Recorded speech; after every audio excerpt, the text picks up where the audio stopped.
discuss the headlines and politics. Going by the Senate Standing Orders of 2011 as amended, which is the genuine and authentic because it has never. I need protection. Will you shut up? Get involved. Air your opinions. In this republic, we don't turn off your mic. Join us on Bright Republic, weekdays, 8 a.m. Get ready.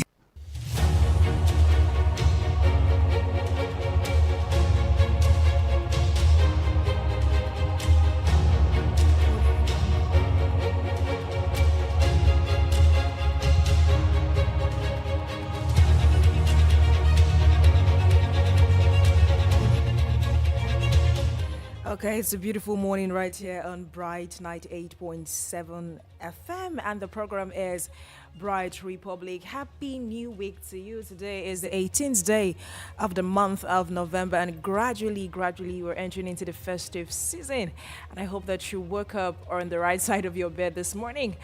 Welcome back to Bright FM 98.7, and this is Bright Republic. My name is Victory Ezibo, and we are about to kick off the day with you as we dive into the top news stories making the headlines in today's newspapers. And of course, we would love to hear from you, so feel free to join in on the conversation by calling in or sending us a WhatsApp message. So if you want to call us, the call line is 0808-704-1217. Let's take that call line again, 0808-704-1217. And in case you want to get through to us via WhatsApp, you can text us or send in a voice note at 0901-615-0614. Let's take that WhatsApp number again, 0901-615-0614. And in case you're a social media person, we're right there on Facebook at Bright FM Abuja. So we're streaming live on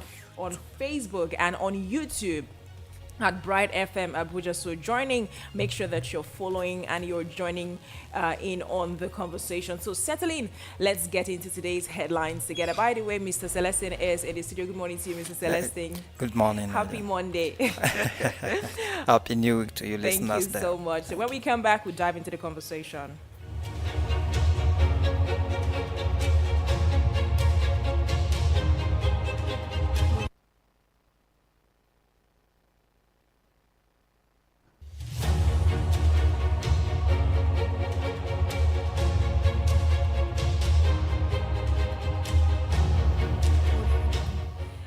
All right, let's just dive into the stories. As usual, I'm going to read through the stories making the top headlines for this morning. We're going to be starting with the Vanguard newspaper. Nigerians suffering reverse floating of Naira. Energy cost. Labour urges Tinubu. Nigerians suffering reverse floating of Naira. Energy cost. Labour urges Tinubu. That's on Vanguard newspaper this morning. Moving forward to Vanguard still on still. Terror group Lakurawa wields sophisticated arms, more organized than bandits. Sokoto farmers are on this one.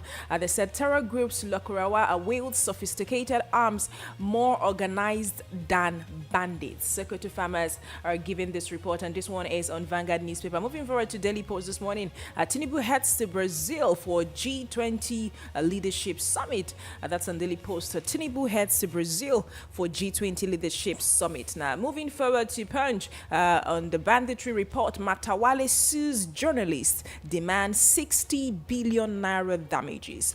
That's on Punch. Matawale sues journalists, demands 60 billion naira damages. That's on Punch newspaper. Still on Punch this morning. Governors threatening reps over Tinubu's VAT bill. This one is from the spokesman. Governors threatening reps over Tinubu's VAT bill. Now, moving forward, still on Punch newspaper, fresh health business concerns surface as single-use plastics ban takes effect January 2025. Fresh health business concerns surface as single-use plastics ban takes effect January 2025. That's on Punch newspaper. Now, still on Punch, the Anglican primate has come out to say Nigeria must tackle corruption to enjoy prosperity. prosperity. Nigeria must tackle corruption to enjoy prosperity. That's from the Anglican Primate, and this one is on Punch newspaper this morning. Still on Punch, Tinubu, Indian PM sign agreement on defense economy. That's on Punch newspaper. Still moving forward to the Nation. Obasanjo's comment on Tinubu's mischievous. Says Afenifere chief. We'll look into that shortly. And that's all of the headlines for this morning. And as usual, we're going to delve into, the main stories, looking at it one at a time. And I've told you that your contribution is very, very, very important to us. So by all means, you can reach out to us via WhatsApp on 0901-615-0614, 0901-615-0614, either via text or voice note. And in case you want to call us through our call lines, and that's 0808-704-1217. We'll be right back, and we'll start off with the stories for today.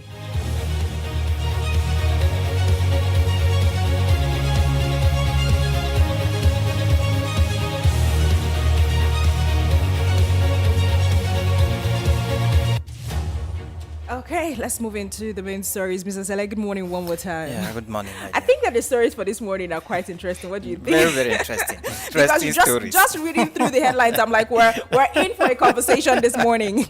Very, very interesting stories. We're in for a conversation this morning. So let's just begin with this one right here on Vanguard newspaper.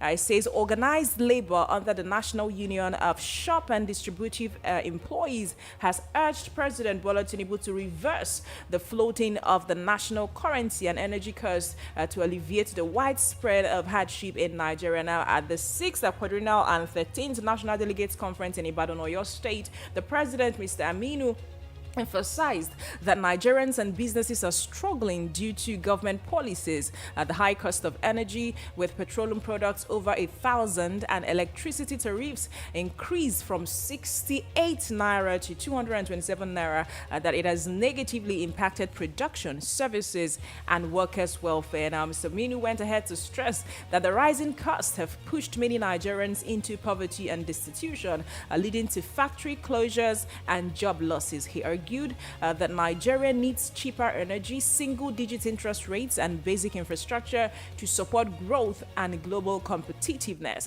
To address these issues, NUSDE calls on President Tinubu to end deregulation and hikes in petroleum products and electricity tariffs, reverse Naira's devaluation and floating, and reduce lending rates to single-digit figures.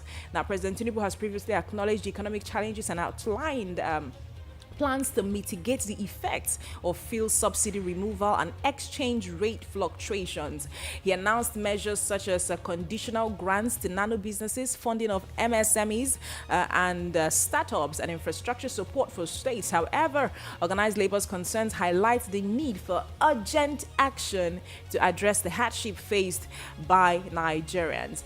Now, moving on, the NUSD's demands include immediate reduction of energy costs, reversal of Naira's devaluation, and increased investment in infrastructure such as electricity, road, public refineries, schools, hospitals, and agriculture. They also advocate for ambitious industrialization plan to drive economic growth and development, with the country struggling to balance economic recovery and the welfare of its citizens. Now, President Tinubu's response to these demands will be crucial in addressing the ongoing hardship. This is no news, Mr. Celestin. Yeah. Now, we understand that these are the issues that are placed before Nigerians. I mean, like I used to always say, it's visible to the blind, right? But let us talk about, because they rolled out solutions. Let's talk about some of the solutions, because now they're talking about all of the things that we know. They're talking about, oh, there's high cost of energy. Oh, petrol has gone over 1,000 naira. Oh, electricity tariff has increased. Oh, Nigerians are suffering. We know. We know all this. Yes. All of these things we know. But let's look at some of the things that he's talking about. Like basic infrastructure. He argued that Nigeria needs cheaper energy. He's looking at single-digit interest rates. He's looking at basic infrastructure to support growth and global competitiveness. Now, the major thing that I want to look at is that he has called on President Tinubu to, number one, end deregulation and hikes in petroleum products and electricity tariffs. I want you to sit on it for a bit. Now, with all of these things that he has mentioned that are our challenges in Nigeria, do you think that ending deregulation and hikes in petroleum products could, be the answer that we need? Definitely no. Definitely no. But let me even talk about the floating of the naira. Because we know we Nigerians we are quick to cry for the moment something is not conducive at the moment. We look at it. We don't look at the long run. We don't look at the end of the tunnel. They say towards the end of the tunnel is the where the light is. Yes. So why don't we look at the benefits accrued to floating the naira? Yes, we know that the exchange rate has been fluctuating and the naira has lost value over time, but it keeps losing. But that is also, if you look at it from the other angle of it, it is a positive to Nigerians. We have depended so much on importation. This is a time that foreigners will be looking into coming to buy things from Nigeria, knowing that it looks somehow cheaper. So if we are and buying with our naira is going to give that's what I'm saying. So that is what I'm saying. So it is going to boost our export capacity. And the major problem Nigeria have had over the years is that we import more than we export. So this is an avenue that we should be looking into. What area, like agriculture, for instance, what do we do to have more agricultural products, more than we need that we can export? Which other areas do we look into so that we export more than we import, or at least boost our export capacity? And you see that with time, naira will stabilize. So floating the naira, yes, it has its effect on the economy, but if we utilize the positive part of it, very soon naira will stabilize, the economy will stabilize. So just like we used to always say, all of these things are solutions that we roll out on a daily. But again, when you look at some of these solutions, you look at how they can fly, and you're seeing that it's not really feasible at the time. So because you're sitting on agriculture a bit, because if we focus on we talked about, it was on this show, we also talked about when Nigeria was economically strong based on how much they leveraged agriculture. We talked about cocoa farmers, and all of that, and how much we're exporting, and how just moving forward to only oil, affected us, yes, right? And now talking about agriculture one more time, and talking about how that if we export some of our products and people from outside buying naira, it's going to give naira the ability to compete. Yes. And then now we're looking at how feasible this is with the insecurity at the time, with the fact that government is not bringing in some of the things that farmers need to thrive. The major challenge we have here is the government lacking the willpower to do what is right. Nigeria has what it takes to do all these things we are reeling out on a daily basis. Nigeria have got it even more than enough, but it is the political willpower to do all this. Because, Mrs. Ele, if you look at it, for every time that we read out these things, we're seeing people rolling out the same solution over and over again. Over and over again. So does it mean that the government are not listening? I think it still boils down to what you just talked about. It's the political willpower, yes. It's the will to do the right thing. Now, he also went forward to, because this news, when I was reading through it, I'm like, you people are just talking about everything that we know, right? So, and he's talking about how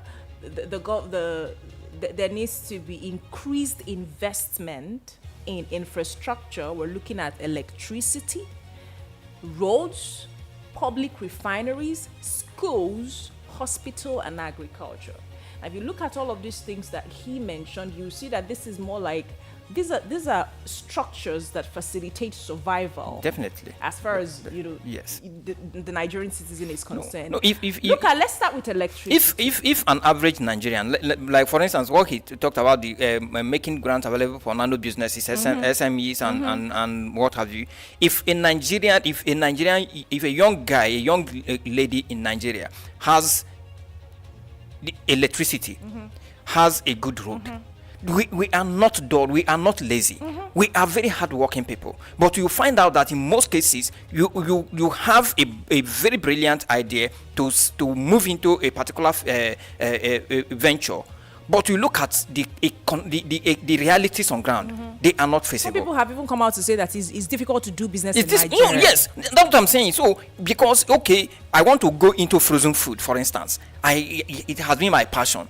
But I look at the epileptic nature of power supply in Nigeria. Do I have what it takes with the current price of petrol to fuel a generator to run a frozen food business? No. The next thing is for me to either sit back or look for something else.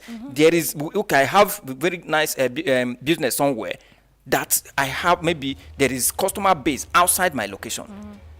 Because of the nature of our route, the cost of transportation and the security cost of transportation will discourage me.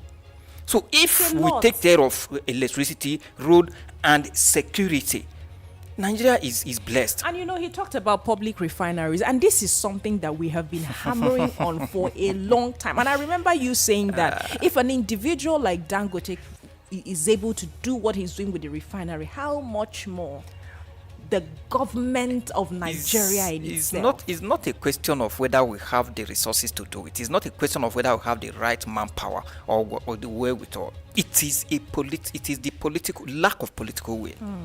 That is the problem we have. And this lack of political will can be traced to the fact that some people are making fortune from the fact that our refineries are not working. People are making fortune from the fact that a lot of things are going wrong. Floating the naira, yes, I know that, like the president had, I know he had his good reasons for floating it, and a lot of people who are crying foul are people who were living large on forex.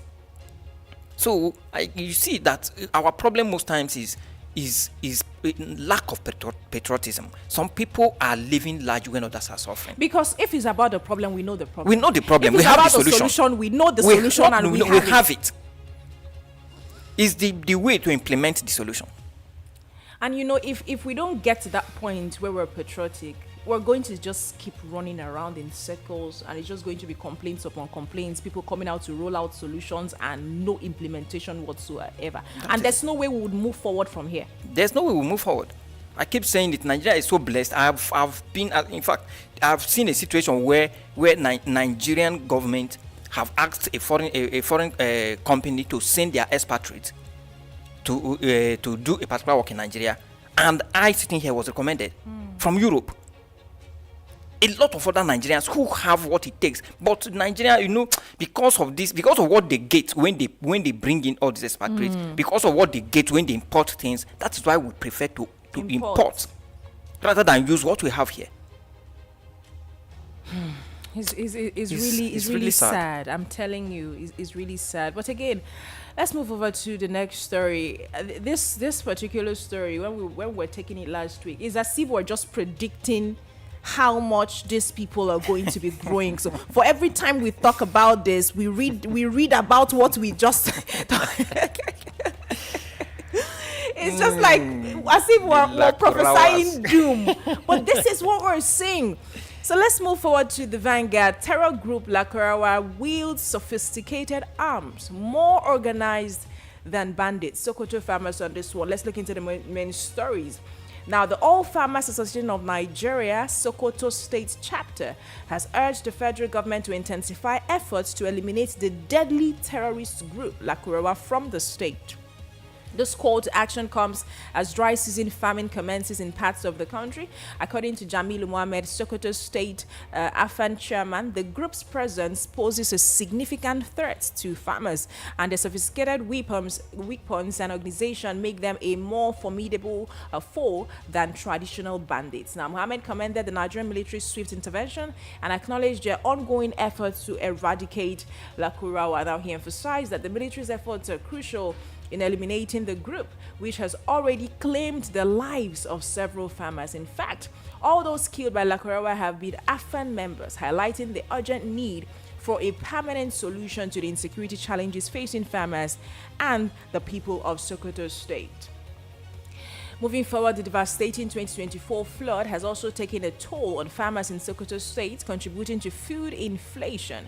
Despite being in the peak season, food prices remain high due to the flood impact. However, the Sokoto State government has formed a committee to assess the situation, and the federal government, through NEMA, is also working to mitigate the challenges faced by farmers. To address insecurity and its impact on food production, Mohammed called for a permanent resolution, emphasizing that ad hoc or temporary solutions will not be effective. He stressed that Lakurawa must be eliminated quickly to allow farmers to return to their regular farming activities. With the military already on ground, AFAN hopes that the government will sustain the tempo and provide a lasting solution to the challenges facing farmers in Sokoto State.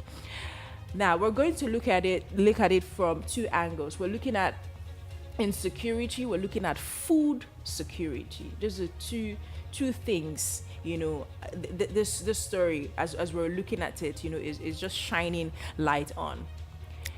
It was last week we're talking about how that before you know what is happening, this group, they are going to keep growing and growing. Now, farmers have come out to say that we have looked at these people, their organization, the way that they roll, the kind of weapons that they have, which are described as sophisticated weapons, have made them a more formidable foe than traditional bandits. And we're looking at the fact that these people have already claimed the lives of people. And he pointed out that the several lives that are being claimed are members of AFAN. These are farmers. So you see the threats that this is posing on food security on one side, insecurity. Now, on the other side, we're looking at flood that has taken a toll on farms in Sokoto State. And we're looking at how that the Sokoto State government is now forming a committee to assess the situation afterwards. Afterwards, they are working with federal government and NEMA to mitigate challenges. Are we not supposed to, react before things happen? Look for ways, because when you see places that are susceptible to flood, this is a job of NEMA. You should understand that Sokoto is a place that provides a lot of food for Nigeria. You understand that there's tendency for flood. And these not conversations that are supposed to be on ground. I don't even understand. Sometimes when I'm reading through all of these things, I'm like, what are the professionals even doing? The sad part of it is this Lakurawa group. How did they come into Nigeria in the first place? I don't know. These are people who came in as headers. And because of the failure of Nigerian security to provide security for our farmers, they claimed, I think I read a story that said it was even farmers that approached them to secure their lands. Now, these people have been identified to wield heavy weapon since 6 years ago. It didn't start today. Yes. They have been wielding heavy weapons in Nigeria. Because there was a story, we read that they said they approached them to be of help. To be of help. We're asking who brought them in? What happened to our security? Then when the Sokoto State Police Command did their investigation back then, They claimed they are from Niger Republic and they are just herdsmen. They are not violent. But they are wielding sophisticated weapon on Nigerian soil, and nobody did anything. Now they have seen that Nigeria is a failed state. Our security is nothing to write home about, so they can do anything. That is what gave them the effrontery to now re-strategize, get more sponsors, and form a heavy group. To the point that before you are recruited, you are giving 1 million. You are giving 1 million. Now they say that it is not only 1 million. They started with 1 million and 1 cow. Now they renegotiated. I think it is now 500,000 with 1 cow. How pathetic can it be? Should we allow people, the other nations to mock us before we do the right thing? And it was on this platform also, we talked about how that our president was going to another country. No, he's on his way to India again. No, that one was for the issue between Palestine and Israel. And he offered his intelligent advice to them. And he took our head of security chiefs, and I'm like, the one that is happening in your house, we have not. We've not fixed it. It seems we have not even made an attempt to fix it, because these are not issues that this issue shouldn't take a Nigerian army more than a week to get them to put them in their place. Nigerian army at least have read stories. It is evident that Nigerian parade the most intelligent land army. But what is going on? Let's also, appreciate the military's effort, because I remember the first time that we read the news, after I think it was after the first attack or something, the military, was now heavily present to investigate what is going on. And even from what the farmers are saying now, they said that the military is actually putting in a lot of effort, to eliminate this group that have already claimed lives. We're appreciating them for their efforts, and we're also saying, please, can we do more? Yes, can we see more? Can we do more? Can we get to the point where we don't have to lose lives before we spring into action, right? But again, let's look at the food insecurity and how that they've also mentioned how that even despite us being in peak season, there's still food inflation. Yes, because why won't there be food inflation? Go to the north. Go and see what farmers, the risk farmers take to produce the ones they can produce. Go and see how the farmlands are being vandalized. So you see that insecurity is responsible to a greater percentage for what we are passing through today. We are looking at Naira being floated, fuel subsidy removal. Food security is one of the major contributing factors to where we are today in Nigeria. If you ask me, they have to declare state of emergency. Yes. So if because farmers have been to North, I told you, and I will still be in North very soon. And you see, people are afraid to move even in the day. Mm-hmm. Even people that just have a farm that is just close to their house, or maybe a garden. I told you of a government structure that I was told, don't even think of going there. Government owned.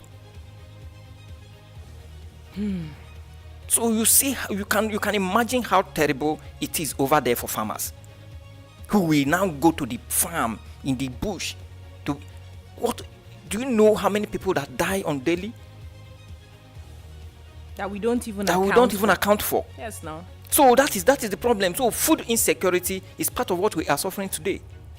Now, he has also mentioned that the chairman has also mentioned, and I think I agree with what he said, where he was talking about how that this particular issue, there's no temporary solution. No, it doesn't need a temporary solution. That temporary solution will not be effective at all. And I agree. Yes. You know what? Totally. All we do, okay, this issue arise, we form a committee, we do this, and they do before you know it, it is penned. We penned it. Life continues without putting a permanent full stop to it. Mr. Zele, let's take this call. Hello, good morning. Hello, good morning. Good morning, Mr. Abdallah. For the program. Mr. J, how is today? How are the weekend? Very well, sir. I believe it was fantastic. Yes, so. Yes, sir. Yes. It's Abdallah calling from Bari. Mr. Abdallah, go ahead. You please. see, to summarize it all, the issue of insecurity of life and property in Nigeria and food insecurity, they are correlated. Because the insecurity of lives and property in the north engender this food insecurity in the country. Yes.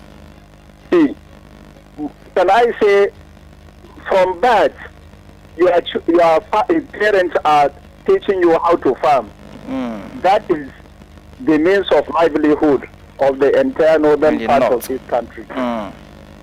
You see, in a situation where you can no longer access your farm, in fact, the little you are able to produce being burnt down by bandits and other elements of insecurity.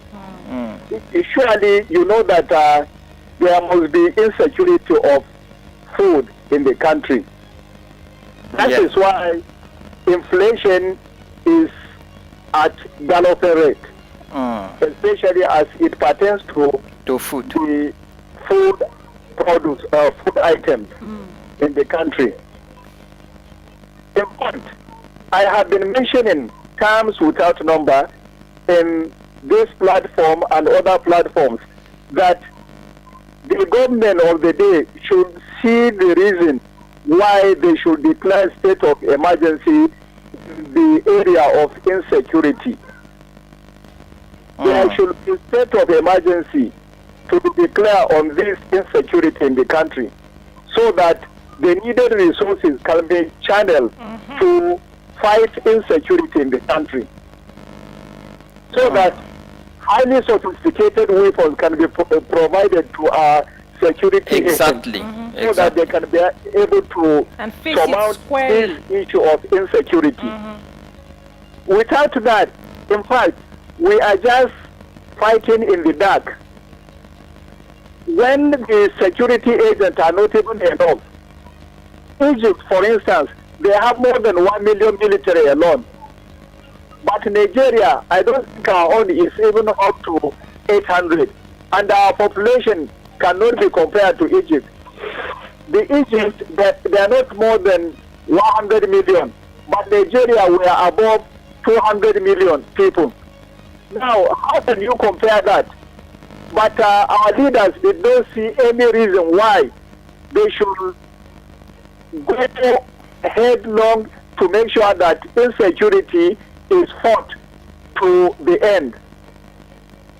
In fact, except things go the right way, Nigeria will continue to suffer this food insecurity in the country.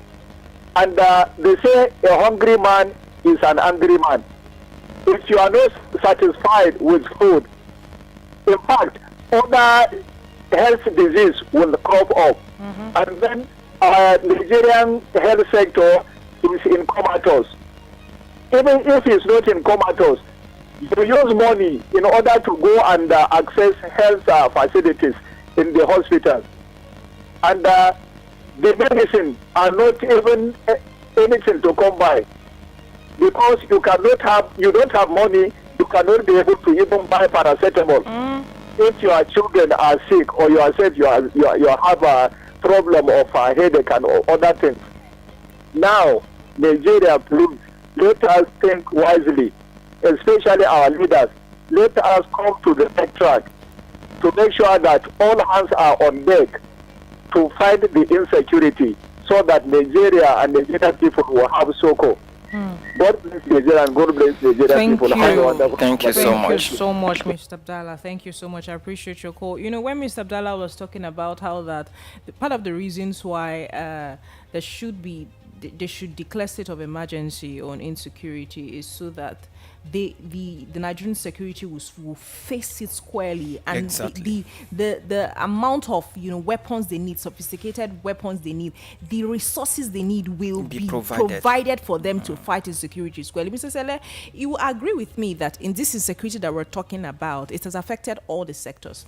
We're Yes. looking at both the health sector. How many times have we heard that doctors, were kidnapped? We're looking at the and- education sector. Is in this country that they were entering schools, Yes, and to kidnapping kidnap a children whole and lot of- making yes. sure that government comes to the children's Rescue. rescue. We're talking about electricity. How many times have we heard Of that vandalizing, bandits have gone to vandalize this, vandalize electrical that? installations. Yeah, it's true. The effect of insecurity Is it even in the cannot oil be sector? emphasized in every area of Nigeria. Insecurity has been our major challenge, and Nigerian government, Nigerian security apparatus need to sit up and do something about it.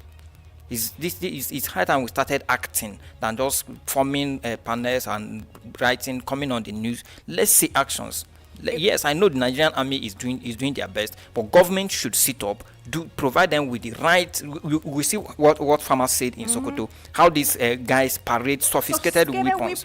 So it means a Nigerian army, if not well equipped, will be overpowered by these guys. So Nigerian government should sit up, provide them with the right arms and ammunition. Let them fight the and the it was security. also on this program we read in the news how that I've forgotten who was saying that these people have dared the president. I don't know if you were here when we were having the conversation that this new group, they have dared the president, and that the president is going to make sure that they eliminate them.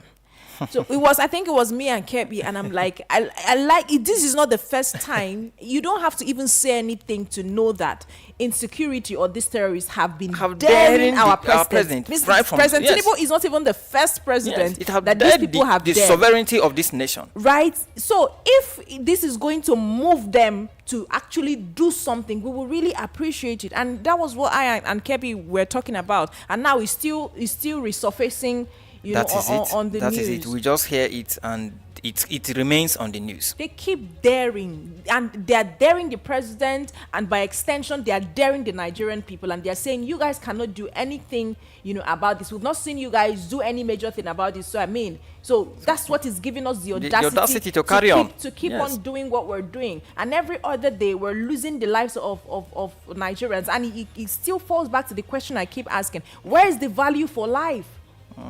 It is well. Where's the value for life? So the matter of insecurity is a lot, because we're talking about how that is affecting every other sector. We don't know another group that these people are going to give the audacity to spring up now. Because, before they came, there were other groups who were operating.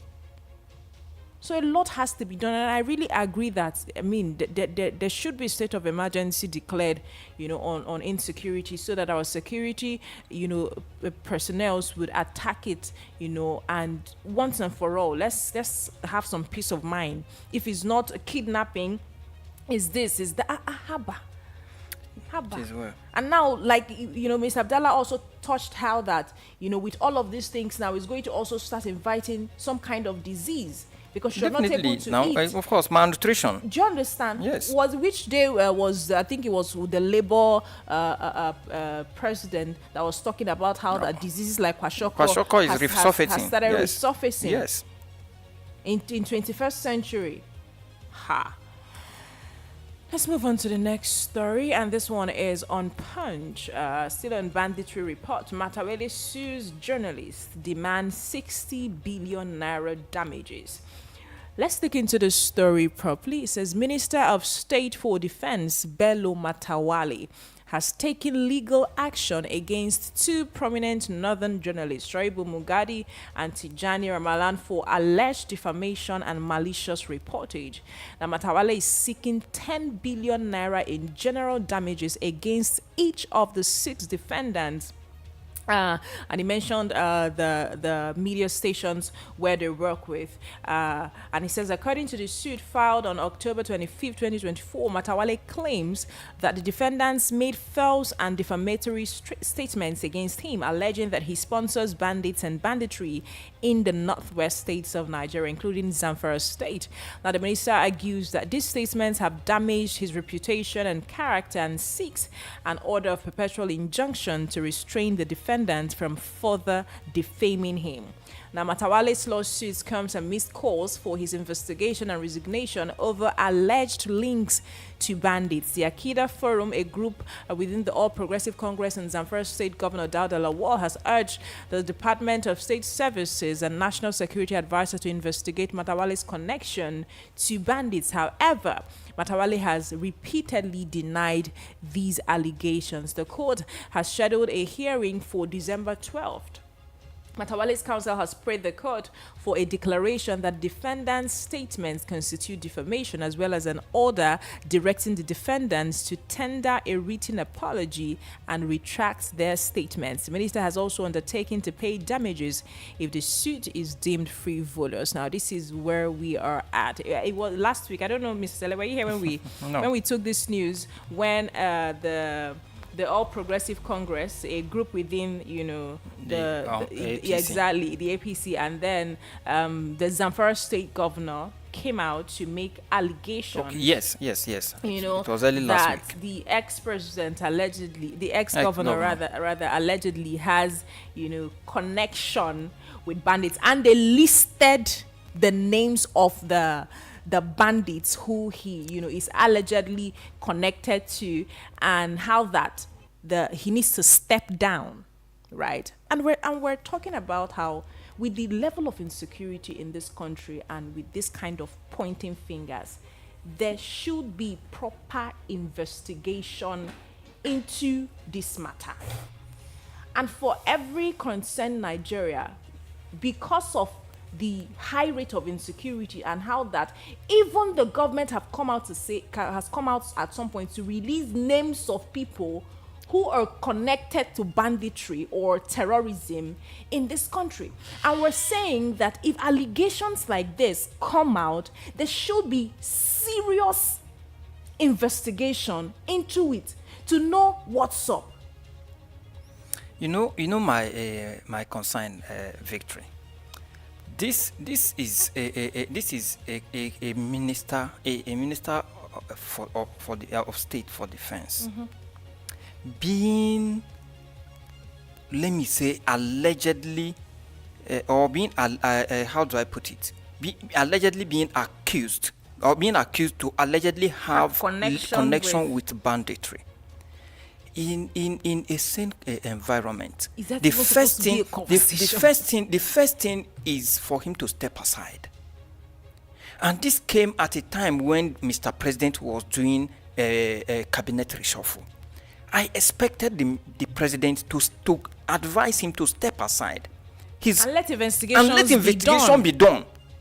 Then, when these investigations are concluded and the allegations are found faulty, it is the presidency that should slam charges on whoever brought the allegation. But because he was allowed to sit there with such humongous allegation on his neck, he is still sitting as the Minister of State for Defense. That is why he have the right to go and sue whoever that did that. And I trust Nigeria. He will win the lawsuit, and all this thing will be buried. Look at tender apology. If they tender apology to him, does it stop the fact that there was an allegation, which we need somebody to clear? Which did not spring up from the journalists. Which did not spring up from the journalists, but it is journalists that are being sued. That is Nigeria for you. The sitting governor is the one that, from what I heard, from what we read, it is the sitting governor that came out and made some statements. The journalists just re-echoed what they heard, the information made available to them. But because we don't actually have freedom of speech in Nigeria, that is why journalists are being slammed with such a lawsuit. 60 billion 60 naira. billion naira. If you read the story very well anyway, it is 6 different respondents that are slammed 10 billion naira each. But however it is, this is a joke as far as I'm concerned. I expected the president to advise him to step down while investigation have been carried on. In fact, for him to have the face to come out and sue them is a mockery to the integrity of Nigerian government.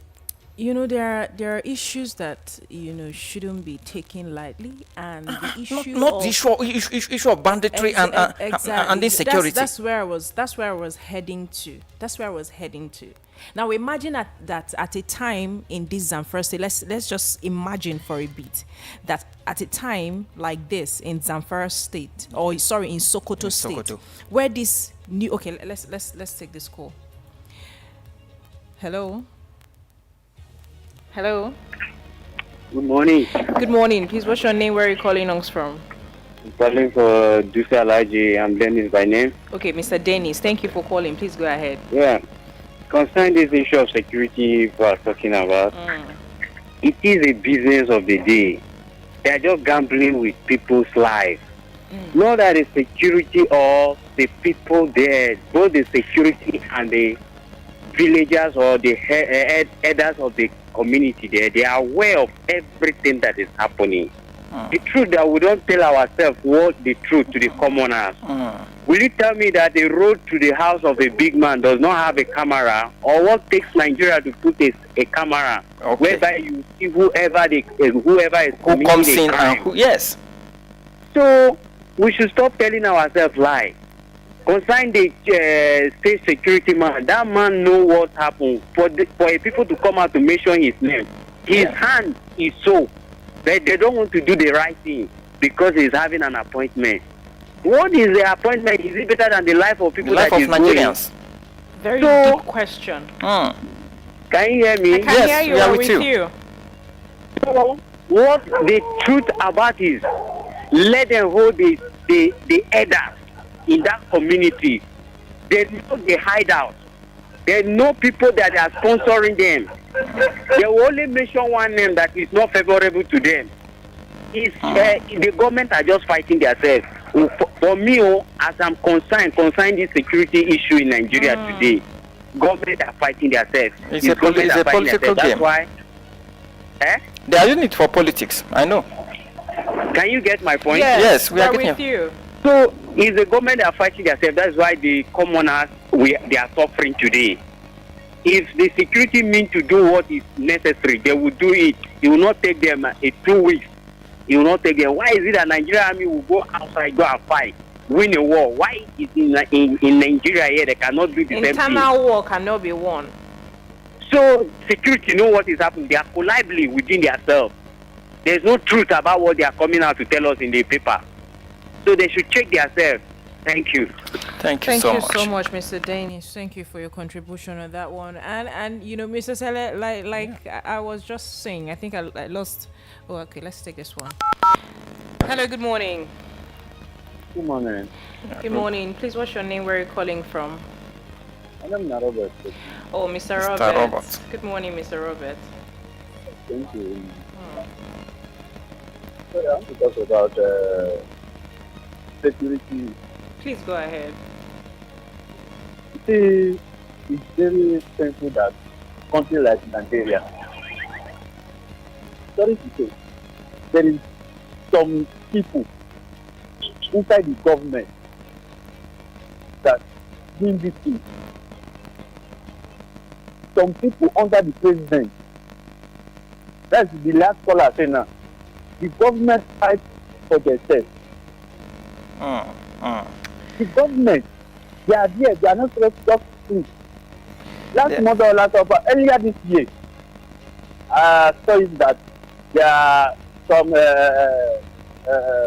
Boko Haram, they are surrender. What is them? Why they not show them? See people who surrender.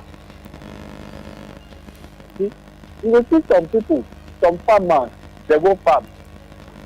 The end of the day, you will hear say they are not returned back because of farm.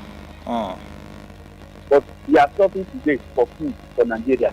The whole Nigeria, not That's the only some crime part they of- committed, though, to provide food. To provide food for Nigerians. Yes.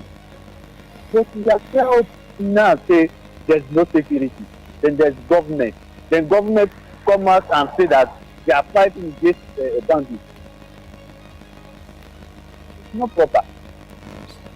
Government, I'm very sorry to say, government, their hand is there. They know what they are doing. Who is there in that bandit? It's government. Let us say ourselves through. Let us say ourselves through. I'm very sorry to say it. It's painful. I understand. It's painful. It's painful. It's painful. The government is there. You are trying to say there's bandits. You cannot enter motor now where you stop to say that you are safe. The only thing you say, you begin to pray. May God help me, may I reach my house. May God help me, may I reach my work. And come back, may my family see me. Kai. If you see everywhere, you will see police. Everywhere you will see army. Push big men. When you want to go in house now, you cannot see camera. You cannot see security, police, army, navy. Go. But what is the poor thing? What is the poor thing? What did they do for them? If you go big man house now, about 20 police only him. How many go come remain for common man, Mr. Sele? Exactly. Government, we affect them. Get this wife. And those police, those army, whatever they call themselves, their hands they inside the napkin or whatever, insecurity or whatever they call. Let us pray ourselves through. This is painful. It's painful. It's very painful. It's very, very painful. The government do delay. It's what they feel do to reduce. Even say totally no for months. Now you reduce. Next per month. Then they do their work. Yes. Let the country Let come better. them have confidence to return to their farms. Yes. Let they have confidence to go farm and return back. You cannot come out now. Your wife will go farm. The end of the day, you go here say they don't take your wife to farm. It is well. You cannot hear that news. You cannot proper hearing for years. Thank you. Thank Thank you, you, Mr. sir. Robert. Last week or last upper week, I hear that one police killed one student because of 200 naira. Yeah, It's put to the board. we took it here. It's put to the board because of 200 naira. Why? Then government is there. I don't know what they will do because of that policeman now. There's no anything they will do about it. They will leave it. So they are trying now say there is a bandit, there is a Boko Haram. Who is the Boko Haram? This one the policeman do now. Who is it? It's not a bandit.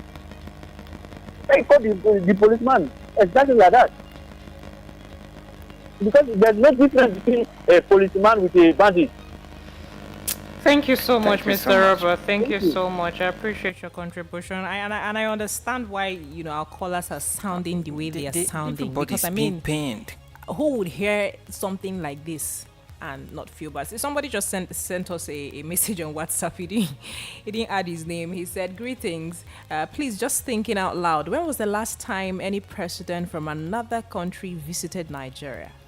The Prime Minister of Just India just showing how low and unsafe this country is compared to how frequently we visit other countries. Come on. The Prime Minister of India Mr. visited Sele, us. Let's do comparison. Compared to how often, right, our president or governors or ministers visit other countries. This thing is not something to laugh over.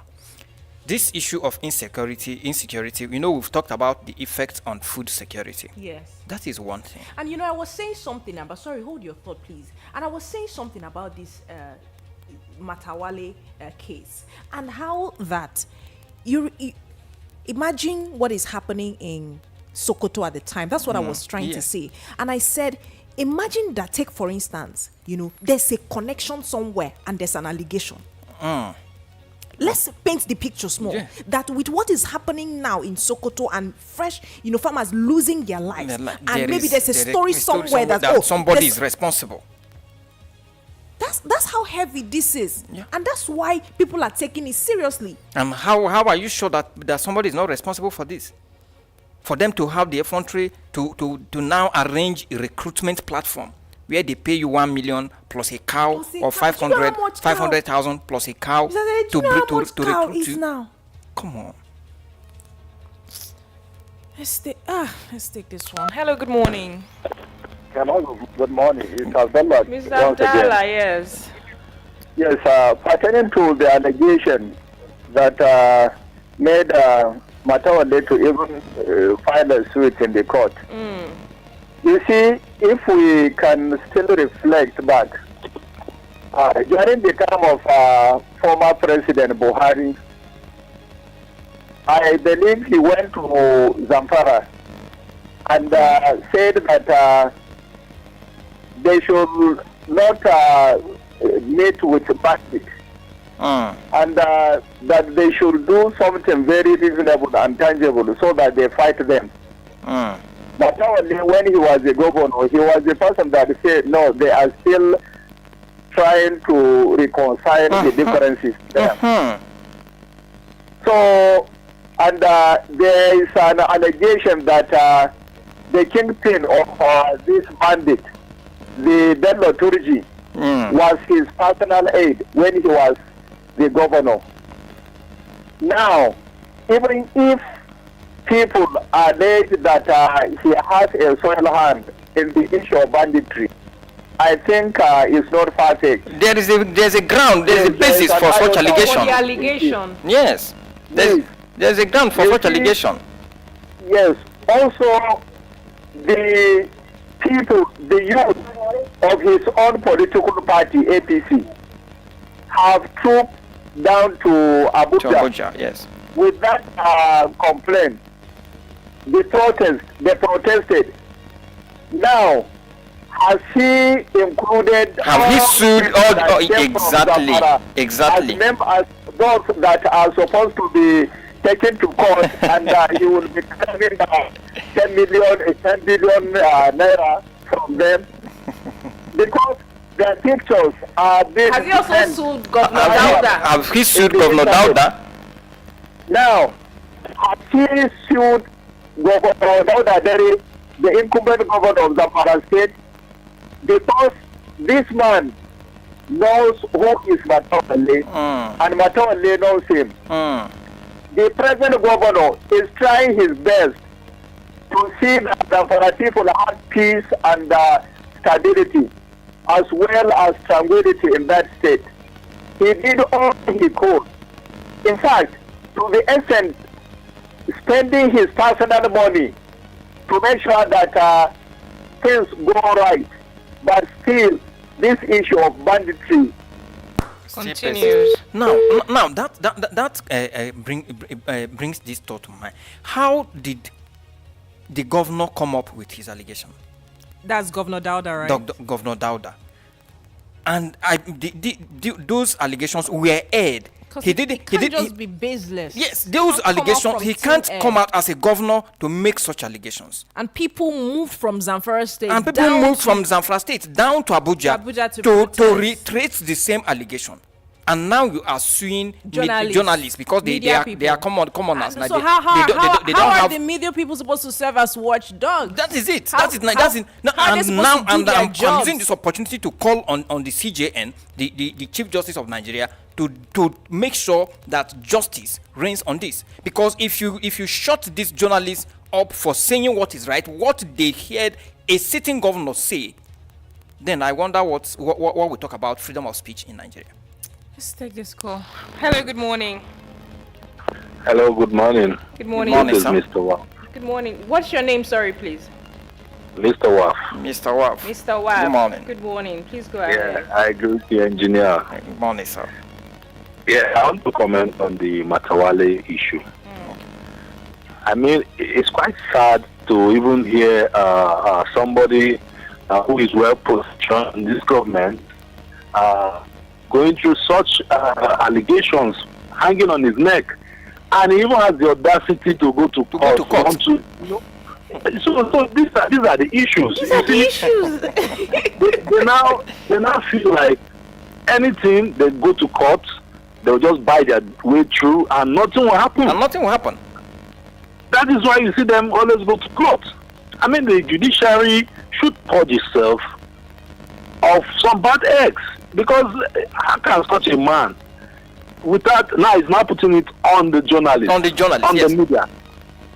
So what does that tell you? It means even the fourth realm, which is the media, the journalists, they should sit up. They should do more of investigative journalism. Exactly. All right, because if they are able to peg you down, pin you down with evidence, clips, you understand? There's no way he will have the audacity to say he wants to put this on them. So it's neither here nor there. But then, it is quite sad. The president should look into this matter, because it doesn't really speak well of him. Yes. It is a sitting governor that Minister of State to make such a defense. statement against the Minister of State for defense. Defense for that matter. What are we saying? Imagine defense. So what are we saying? Tomorrow you start looking. In fact, they'll tell you that a new group has emerged. Who are the sponsors? Who are sponsoring these groups? Groups that are sharing 1 million. That's the one that I'm like, from where to where? You know, I said the first time I imagined on this platform, I said for them to have the effrontery to say we give you 1 million to join us, and somebody is sponsoring them from somewhere. Of course, where they get this money from? Why do they get the money from? We should see. It's right time we start looking for the sponsors rather than going after the foot soldiers. Exactly. I said it. Thank you very much. Thank you so much, Mr. Wow. Thank you so much for your contribution on that one. I mean, Mr. Selef will sit down on top of this particular matter. It's sad. How did we get here? It's sad. How did we get to? Because I think that what he's even supposed to be doing at this time is answering questions to clear his name, not suing somebody. Journalists to court. And if you even want to say, okay, let's sue people to court, there are several persons to sue to court. In fact, the first person to sue, he should have sued. The governor. The governor should have been sued. Then the people that did protest, he should have arrested themselves, not even sued because them. they are even the ones mentioning names, mentioning the names of the bandits, mentioning how he's and gonna. These journalists took the names from what they heard and calling for him to step down. Do you understand? But I mean, this is just really where we're at as a country in Nigeria. And you know how I think it was our last caller that said the president needs to step in, and know what to do about this. Because as far as we're concerned, this matter is concerning the lives of Nigerians. In case you're just tuning in, this is Bright FM 98.7 and the program is Bright Republic. We're reviewing stories or headlines on the newspapers. We've talked about how that on Vanguard, Labour urges Tinubu that Nigerians suffering a reverse float of Naira energy cost. We went further to look at the terror group Lakurawa wielding sophisticated arms and how that they are more organized than bandits, and is Sokoto farmers coming out to talk about this. We also move forward to the conversation regarding Matawali suing journalists. So we're going to go on a quick break and we will be right back. So don't touch that radio. Stay with us. Siri, play me some tunes. Sorry, something went wrong. Music, please. Exclusive hot new mix.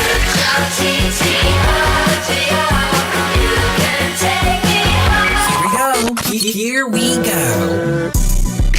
They not like us. They not like us. They not like us. It's 7 p.m. Friday. It's 95 degrees. I ain't got no game. Bright FM, where music never fails.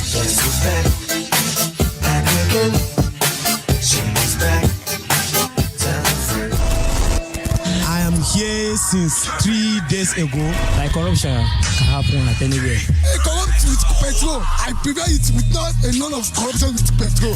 I see them for hotel, I see them for market. And if you see them, you go know. They say you get where them, then they embalm themselves, but me, I never go to that kind of place before. Let's discuss the headlines and politics. Going by the Senate Standing Orders of 2011 as amended, which is the genuine and authentic, because it has never protest. Will you shut up? Get involved. Air your opinions. In this republic, we don't turn off your mic. Join us on Bright Republic, weekdays, 8 a.m. Get ready.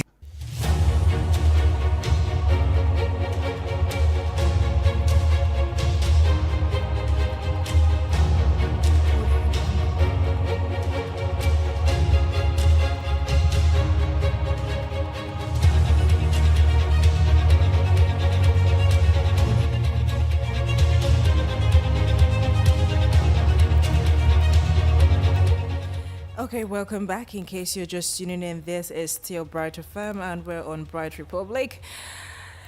In case you want to reach out to us via call, the number to call is 0808-704-1217. That's our call line, 0808-704-1217. And in case you want to send us a text on WhatsApp or a voice note, you can reach us on WhatsApp on 0901 615 0614. Let's take that WhatsApp number again, 0901 615 0614. We want to hear from you. It's important that you give your feedback. I mean, that's the only way your voices can be heard. Is that not true? Exactly. That's the only way. So reach out to us and be part of the conversation.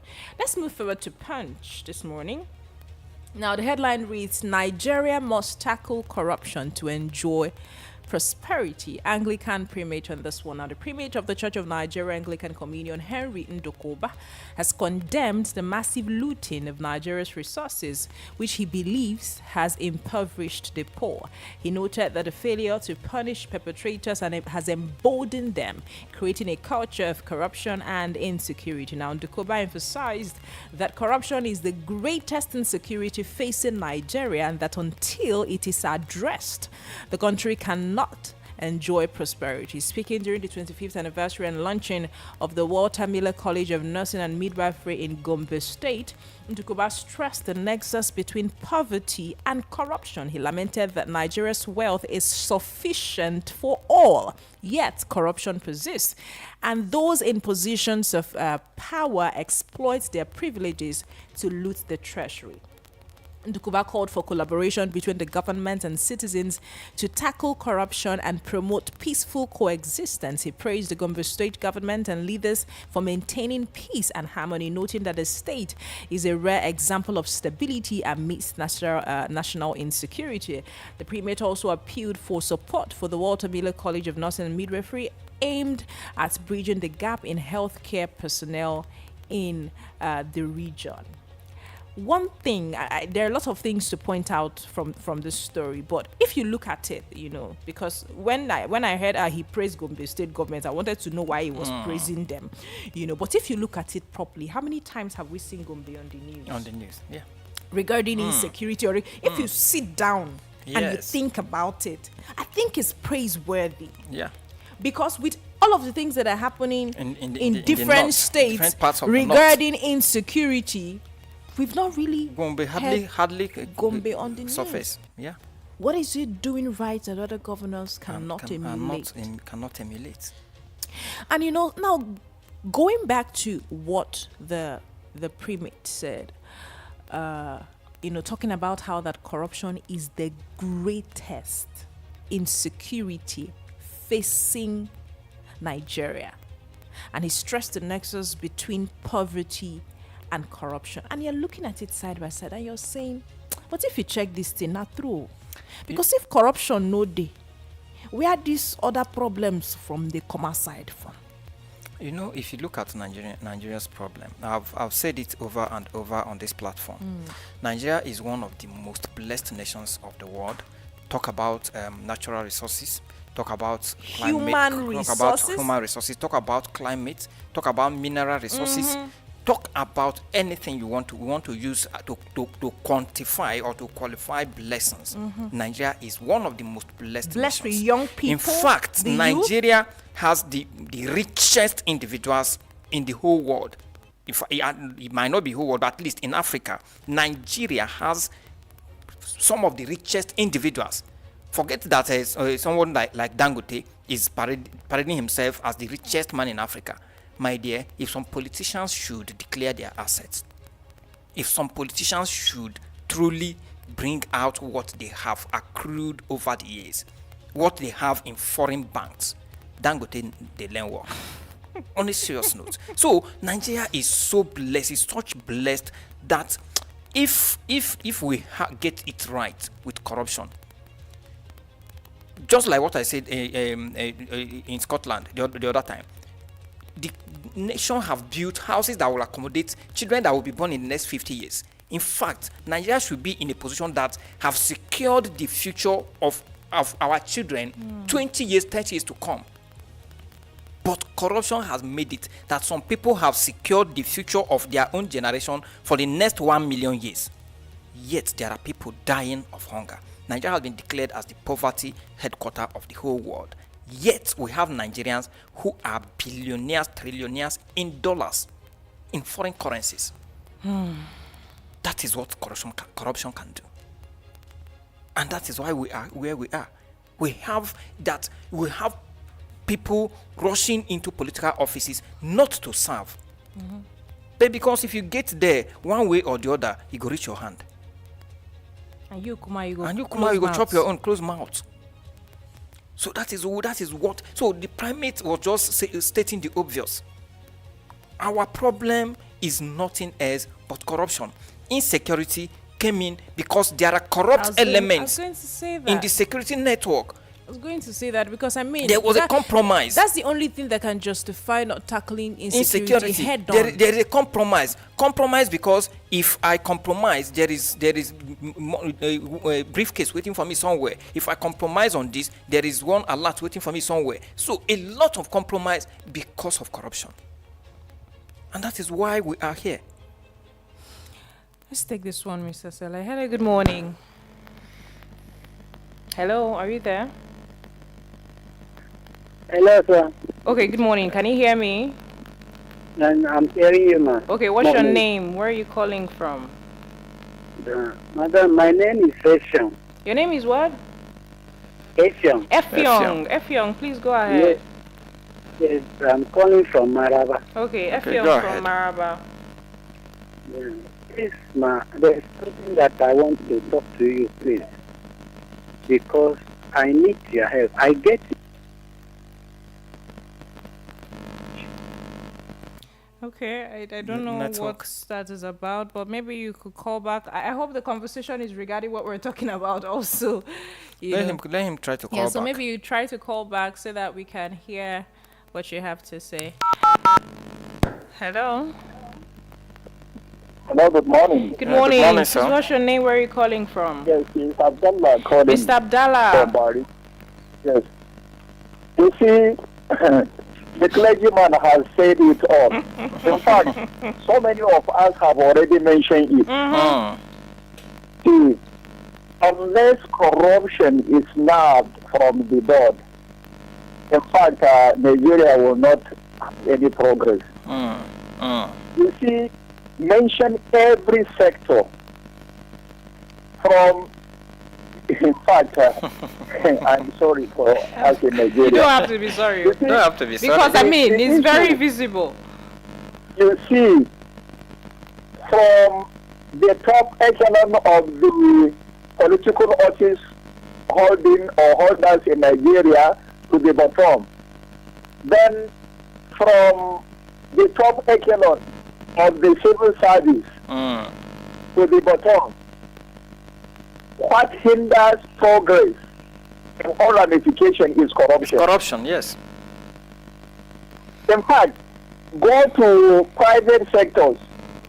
In fact, the top echelon to the lowest, that is hawkers and petty traders, is corrupted.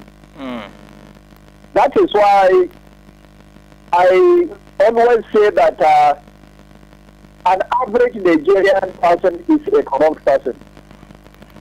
An average. I'm not saying that generally they are all corrupt. No. You're right. They have an average, truthful, honest, and in fact transparent people in Nigeria. but they are very few. Very, very few. So that is why the corruption has permeated almost the entire fabric of majority of Nigerian people. And to crown it off, you see, corruption is almost and always celebrated.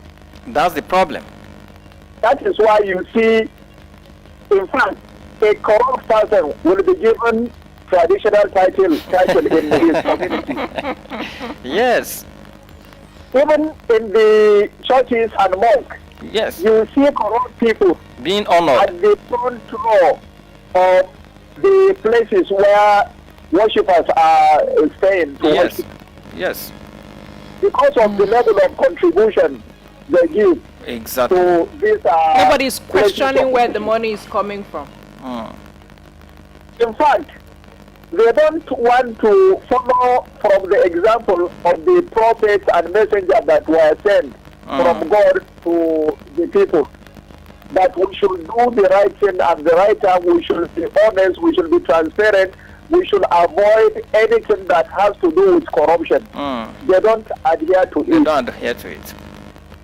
You see, for example, Prophet Jesus Christ, alayhi salatu wasalam, has ever said that the fowl has a nest and the crow has a home, but the Son of Man has no place to hide himself. Which is to say that he was not rich person, he was poor, but God chose him for the salvation of humanity. Prophet Muhammad sallallahu alaihi wasallam has left the earth after his demise without anything. So why are we saying that we are either Muslims or we are Christians only in ceremonial aspect? We only put on garments of Christianity or Muslims, but we don't practice what the sacred books have preached to us. Exactly. Please round up, Mr. It's not the way to be Muslim or Christian only on the festivity is unfortunate. Nigerian people, let us rethink.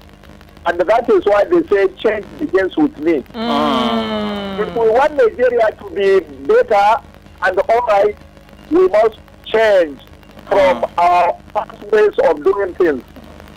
It's not too late. We can start from our children, ourselves first, our children, because they say charity begins at home. Exactly. Please and please. Thank you. Corruption has done a dastardly job truncating progress in Nigeria. And we continue to give instances. If we want to make an example, we start instances with people that have fought corruption to the barest minimum, like America, like Japan, like Brazil, like China. Yes. Unless a serious deterrent measure is put as penalty for those that are involved in corruption, either aiding or abetting corruption yes. in all ramifications, we cannot be able to go reach the promised land. Thank you so much. Nigerians, let us think twice and do the right thing at the right time. We should start from ourselves and start from our children and our friends and well-wishers, so that Nigeria will be better and will be good. Thank you so much. Because every dastardly things that are happening in Nigeria as a result of corruption.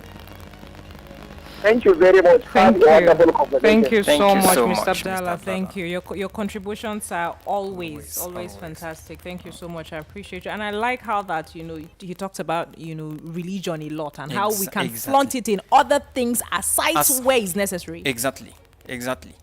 Where we, in fact, even the religious organizations, the churches, the mosques, we celebrate these corrupt politicians. We celebrate people. We give people, how do I put it? We honor people based on how much they contribute, not how right they live. That's a lot. Somebody texted us on WhatsApp and says, it's funny how It's funny how it's so easy for security agencies to track down fraud. That's Yahoo Boys with little information or videos online, but very hard tracking down bandits and insecurities with numerous informations everywhere. Mr. Sele, you know how that sometimes these people make videos. Make videos, yes. And post it. Post and threaten. It says there is more to this. We don't know. What I believe, there are people making billions from this situation, same way those people are making money from fuel. It says the corruption in the land is too much. Prayers can't solve. The corruption in Nigeria is beyond human comprehension, and it's enabled by the political class. Only if we have someone who will hold people accountable, because an average Nigerian lacks discipline. And that's why we need some serious people in government, not criminals. Nigeria is corrupt, okay, but other nations are too as well. There's just more they are just more refined in covering up their corruption. This is from Kebex from Live Camp. You know, talking about corruption, you know, just like we mentioned earlier, if we can get it right, the President Buhari, that was his mandate too. But he failed woefully. That was the major thing, and that was even part of the reasons why lot of persons voted him into office. Looking at his antecedents, because we understand how much corruption has impacted us as a people. And when we're talking about corruption, Mr. Sele, down to the grass, down to the family, down to the families, to the home. Shabi was here. I was gisting how that it was on radio. I also asked. There was a question I asked about if you are given the opportunity to be the president of Nigeria for 24 hours. I was on radio, live program. If you're given the opportunity to be the president of Nigeria for 24 hours, what are you going to do? I'm telling you, a lot of calls came in. A lot of people were saying, 24 hours small now. I go just stop my own, give my family people. Go. Just sign some necessary documents that will secure my family future. That's why I think it's Mr. J that keeps talking about mindset restructuring. I think it's on this platform that I said it. It's about mindset. It's about orientation. Reorientation is key. Until an average Nigerian on the street starts thinking right, starts thinking about Nigeria and not about himself. We will still be here. Because the people that are in office were once just average Nigerians. Of course, now they say that people deserve their leaders because the leaders come from the followership. So, look, I made a reference to Tunisia, for instance. There was a time they hosted, I think, African Cup of Nations. A friend of mine, a colleague in the office, they went there. So, you know, normal thing now, let's take a cab, like, from here to stadium, for instance. So, they were 4. They got there. The cabs are lined up. Okay, how much is a cab? They say to that place, let's say 3,000. Okay, we are 4. We'll give you 4,000. Let's go. The man said no. That the authority, the law in the land said a cab carries 3 persons. Please give me 3,000. The 4th person should look from that one. Nobody did here to check me. There was nobody there. They said just from here to stadium. Nobody did here to police Sam. We'll give you the 4,000. The guy said no. Is it not in this country that they will carry 4 people? They even want to carry 5 people at the back and squeeze you, and 2 people in the front. See, who is checkmating those things? See, look at it. Look at it this way. An average Nigerian with his own car will only wear seatbelt when he sees road safety. As he's just citing road safety like this, seat belts, you start putting it. So until we change those mentalities, until we start seeing things we do Mr. for Sele, ourselves. Do you even know that is this average Nigerian that will also go outside the country and behave well? Yes. Is in this country that will be throwing things from you throw bottled water from moving vehicle, from window, you from anywhere. You can't try it when you go to another man's country. We behave well. Ourselves. It's a problem. It is when we start thinking about how to make Nigeria good, not how to make Sele good. That's the only time. If everybody thinks like that, then we'll have a place to go. I agree with you. But as long as everybody is thinking of how to make myself, as long as it is about me, Nigeria will continue being like this.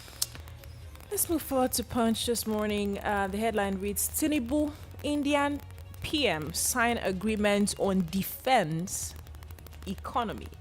Now, Nigeria and India have strengthened their strategic partnership through a series of agreements signed during Indian Prime Minister Modi's state visit to Nigeria.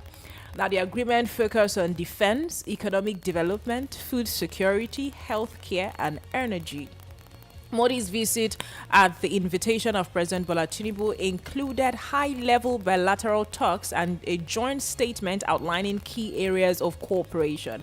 Now, the two leaders agreed to enhance collaboration in counter-terrorism, maritime security, and intelligence sharing, with a focus on safeguarding maritime trade routes and combating piracy in the Gulf of Guinea and Indian Ocean. Now, they also reiterated their condemnation of terrorism and pledged to boost economic ties, with India positioned as Nigeria's largest trading partner. In terms of economic cooperation, Nigeria and India aim to finalize pending agreements, including the Economic Cooperation Agreement, bilateral investment treaty to boost trade and investment. Indian investors have pledged over $14 billion in investments across critical sectors of the Nigerian economy. The two countries also agreed on long-term contracts for crude oil and LNG supply and technical support in pipeline transmission security. The joint statement also highlighted cooperation in healthcare, education, and cultural exchanges.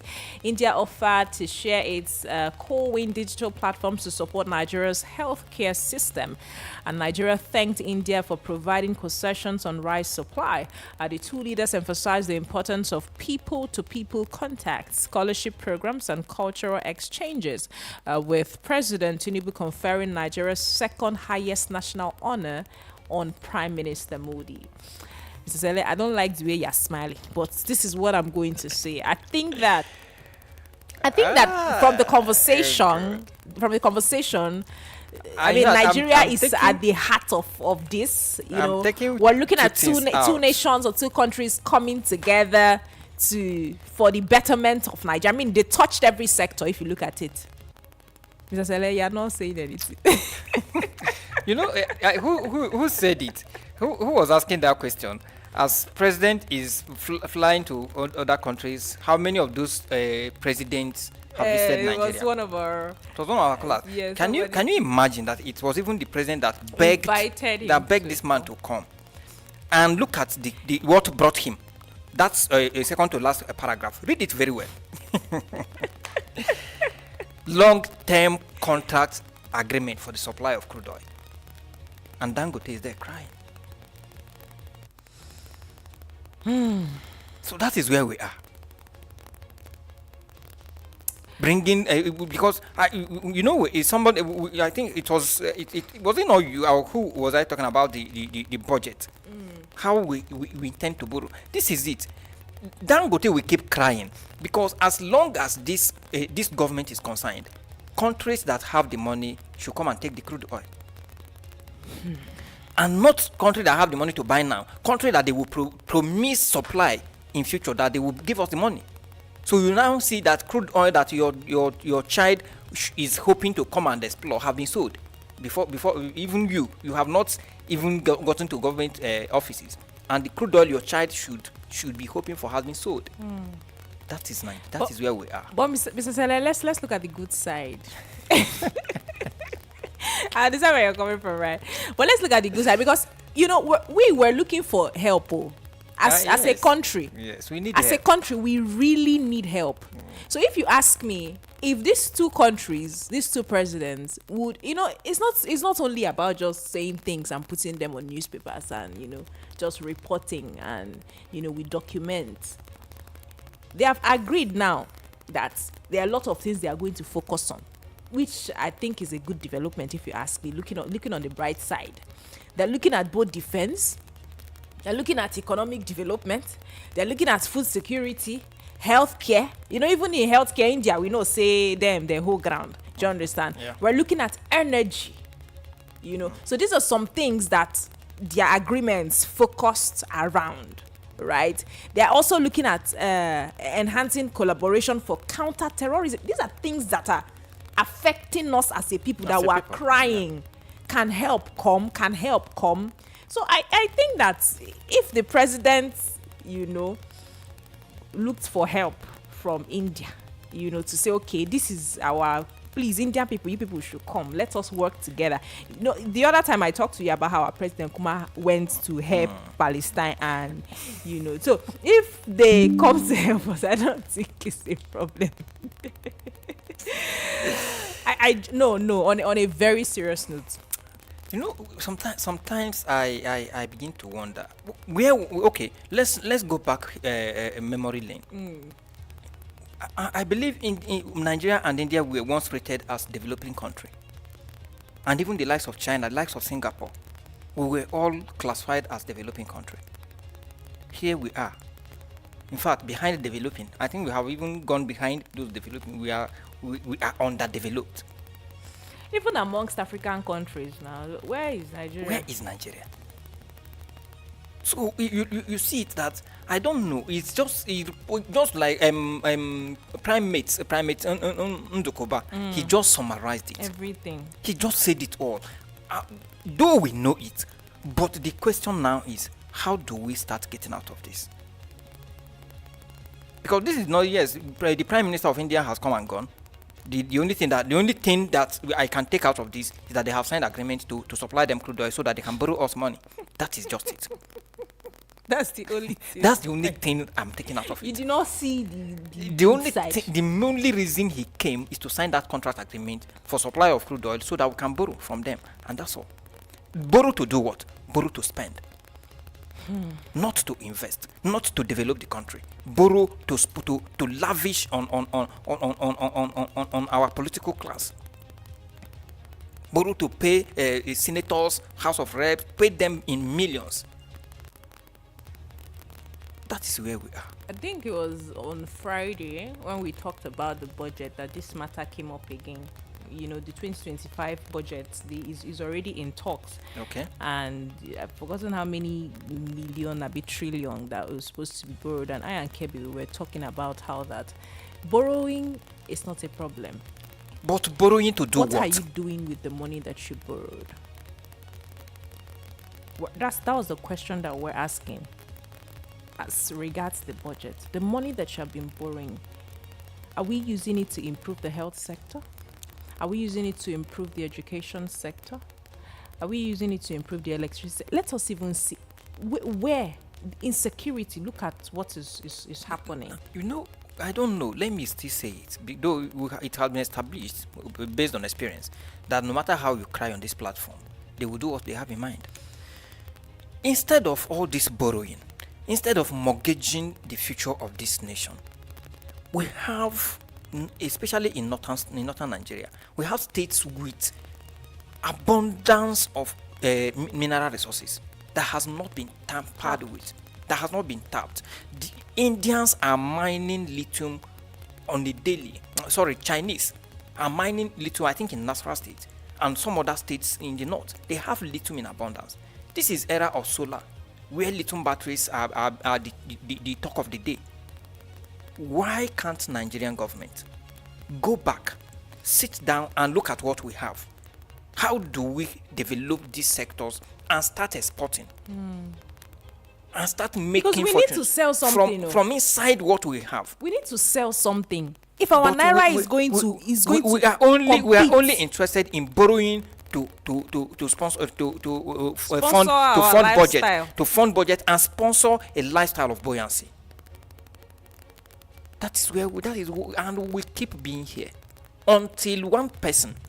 I know one day one person will arise, because I'm not seeing that political will in this current president. We need a president that will arise and look the economy and the political structure of Nigeria in the face and dare to do the right thing. Let's take this one. Hello, good morning. Hello, good morning. Good morning. What's your name? Where are you calling from?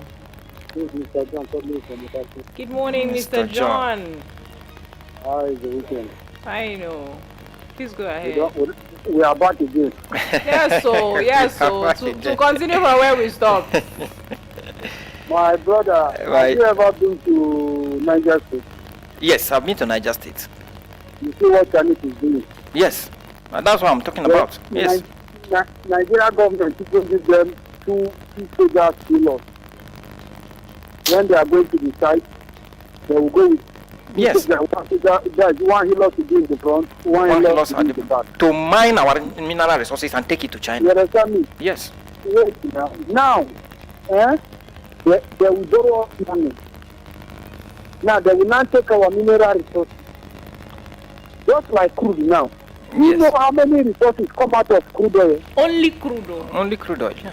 I know. We have kerosene inside. Yeah, uncountable kerosene. We have natural gas. We have. We have grease. We have grease inside. We have grease. Yes, we have. You understand me? From there, they will not see it. From there, we still have oil that we are using in our car. Yes. From just crude. Yes, I know. Who does like this, my dear? You understand me? They will carry our mineral resources. That is the wrong one. The wrong one, yes. That's why I'm asking, what stops us from mining and developing those things in Nigeria? And now they will borrow the money. If they borrow the money, you will still pay interest, so you will still pay interest. First, my brother. If you call one citizen, call anybody now that is working in Chinese, how much is the receiving the loan? 50,000, 60,000. Upon everything that they are mining. Yes. My brother, the worst thing, if you don't get work, instead of to work with Chinese, I tell you, village, even though I will not care for villages. It is our government that gave them the effrontery now. You know, yes. My younger brother work with Chinese. Most end the 46,000. I think I said, my brother, come up from here. I have had this. I have had experience. I have had friends who worked with them. They are the worst employers to work with. And Nigeria, they labor you and they pay you peanuts. You see China, you see India. They are the same thing. Waiting India is better past Nigeria. India, they have a population more than Nigeria. Yes. Yeah, I think India is the world most populated nation, if I'm right. After China. You know, our leaders just that money. If the money come, we share them. If the money come, we share them. And they will say there is no money. And every month, people are paying tax. Every month, people are doing driver's license. Every month, people are buying a due plate number. Every month, they are doing renewal. Where are the money coming from? You know, where is that money coming from? They will say there is no money in the land. So what you just lack in this country is security. Yes, so now the corruption where we they talk now.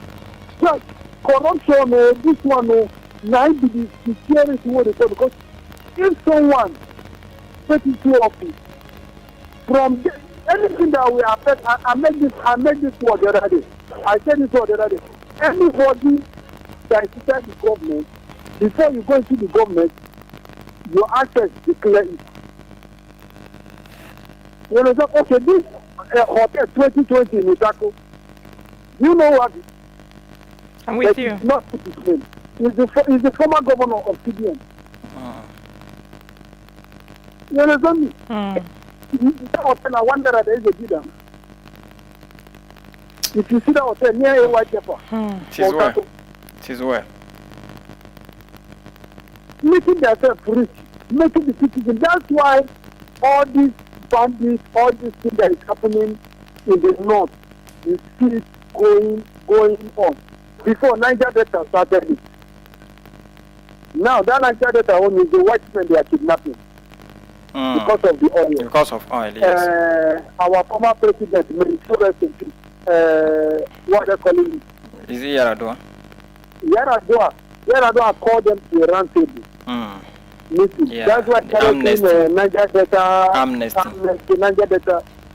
To me, what the northern X-Men or this are doing is not good.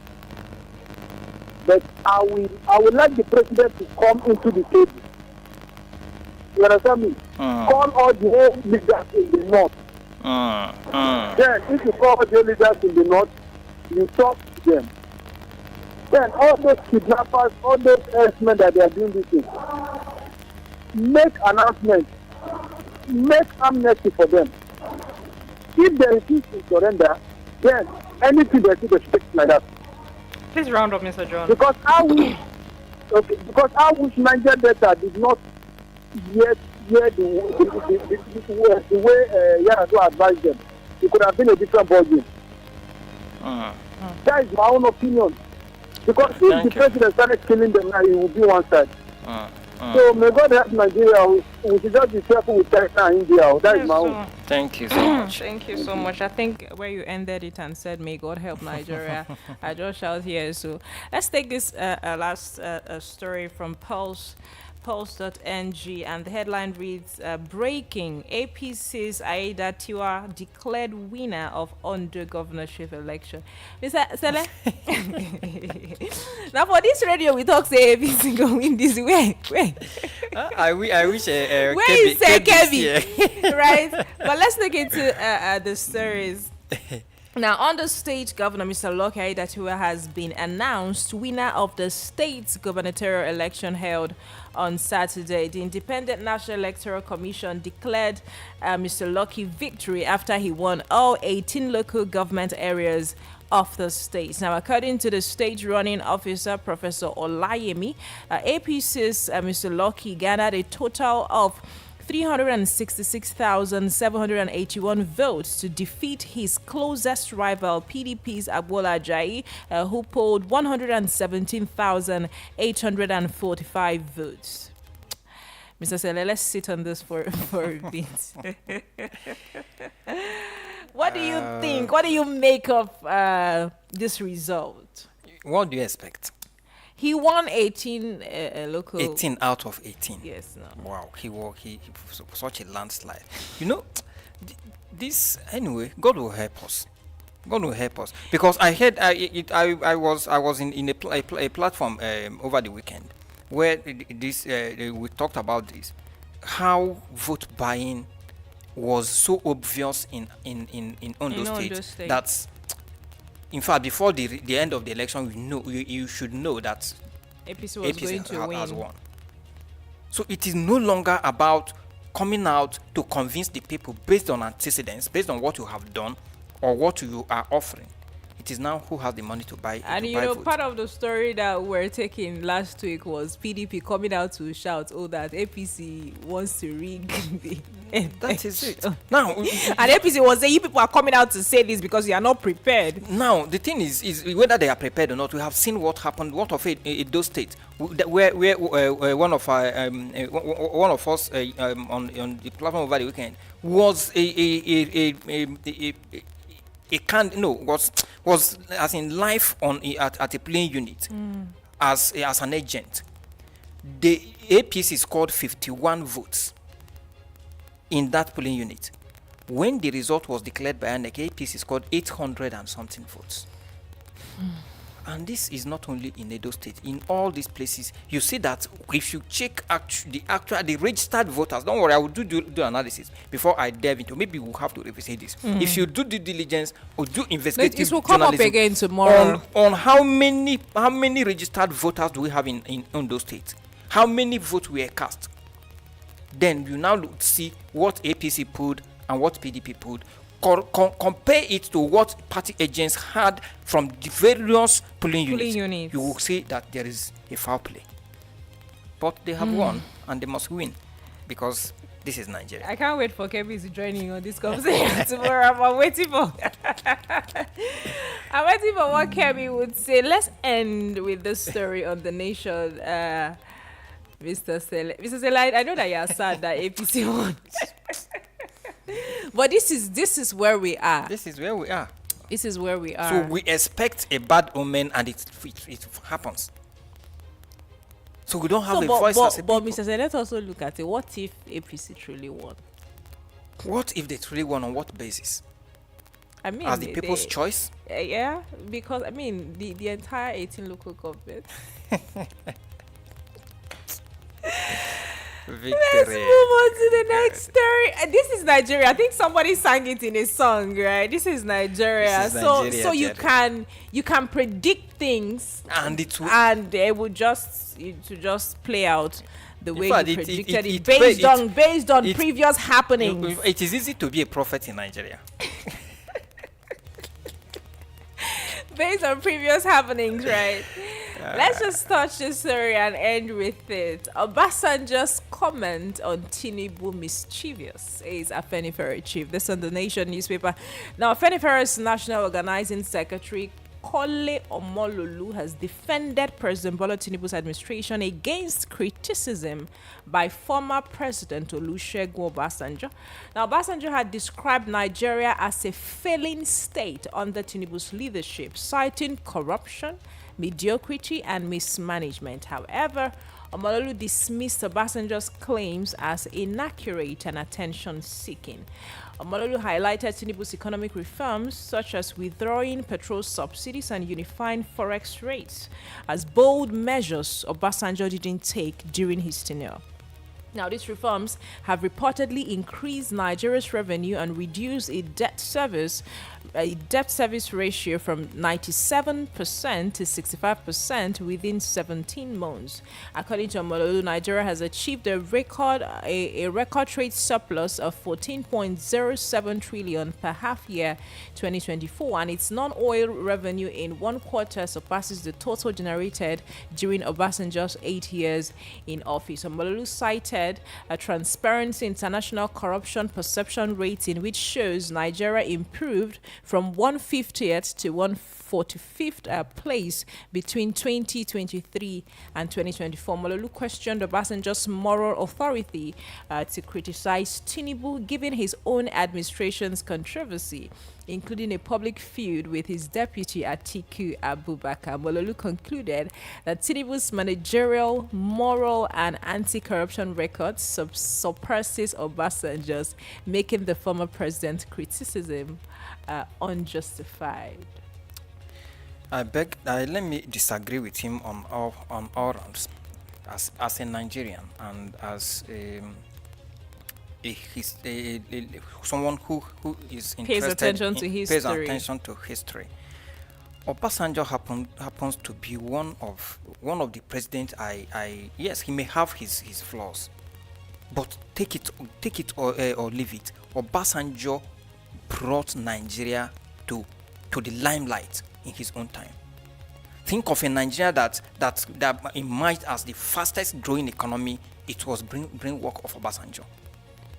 Look at the people like the Charles Oludo of this world, the Ngozi Okonjo-Iweala of this world, that have turned their own sector around over and over again.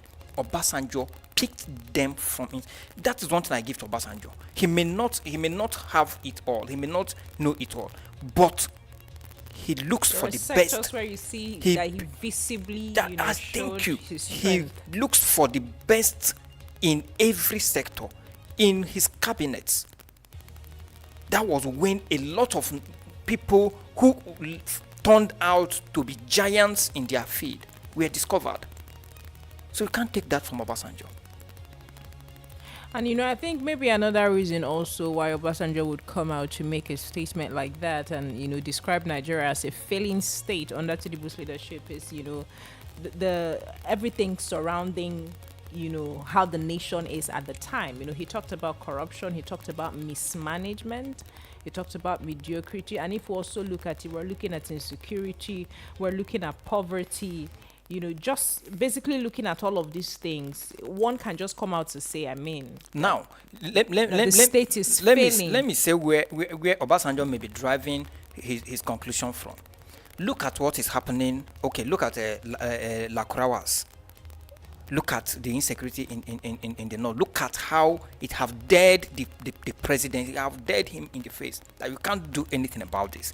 That can't happen under Obasanjo's regime. I will use Bayelsa in 1999 that Timaya used to sing as to cite example.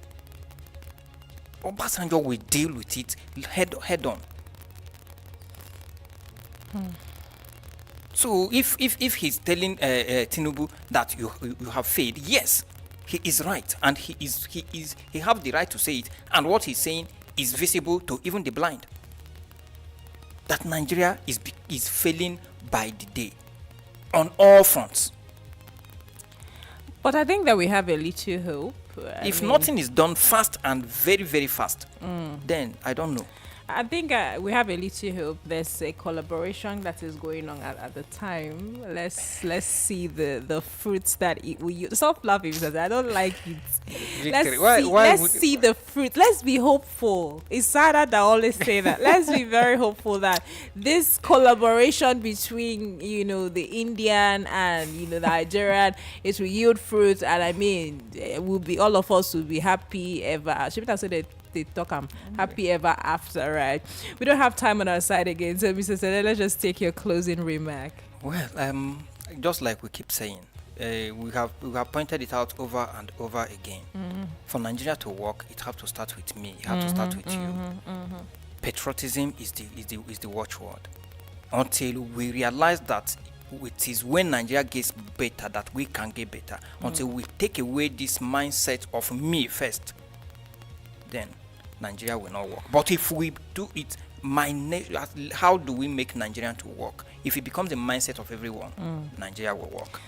Good morning. Thank you so much, Mr. Sele, on that one. And that brings us to the end of today's Bright Republic on Bright FM 98.7. I want to shout out to Mr. Sele one more time for an insightful conversation, for your thoughts and perspectives this morning. To all of our callers, Mr. Abdallah, always our first caller every morning. Thank you, Mr. Abdallah from Buhari. I appreciate you. Mr. Dennis from Dusi, I think you're a first-time caller. We appreciate you. Thank you so much. Mr. Robert, Mr. Waf, F. Young from Maraba, Mr. John from Otako also, and then Kebex from Life Camp. Thank you so much for contributing, and to our listener at home, we appreciate you for always being part of the conversation. Your voices and opinions make the show what it is. Please do not touch your radio, because OB of Sports will be taking over next to give you all the latest on the world of sports. I will catch you again,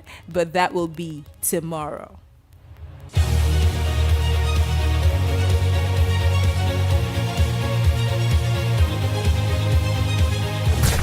So, does the radio stop when you get into a car accident? Or are you just sitting there like, I'm a savage, yeah, classic,